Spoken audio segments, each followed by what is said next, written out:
Telhara taluka chemist and druggist association तर्फे तेल्हारा तालुका अध्यक्ष हरीश टावरी व विविध कार्यक्रम संपन्न। सर्वप्रथम अळगाव बुद्रुक येथे आदिवासी शाळा ढोणे विद्यालय अळगाव बुद्रुक येथील सर्व केमिस्ट सभासदांनी मिळून आयोजित कार्यक्रमामध्ये तालुक्याचे अध्यक्ष, उपाध्यक्ष, सचिव तथा सर्व पदाधिकारी यांची उपस्थितीत सर्व विद्यार्थ्यांना शालेय साहित्याचे वाटप करण्यात आले।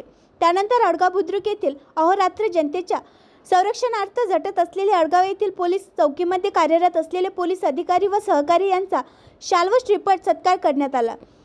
त्यानंतर हिवरखेड येथे जाऊन सर्व केमिस्ट यांच्या सदिच्छा भेट देऊन फार्मसिस्ट दिवसाच्या शुभेच्छा दिल्या। त्यानंतर तेल्हारा येथे मनोहरराव नारायणराव नेत्रालय नांदुरा शाखा तेल्हारा येथे मोफत नेत्र तपासणीचे शिबिर आयोजित करण्यात आले। त्यामध्ये सर्व असोसिएशनचे पदाधिकारी उपस्थित होते। तसेच सकाळी 10:30 ते 2 या वेळेत मोफत दंत चिकित्सा शिबिराचे आयोजन करण्यात आले। त्यामध्ये सर्व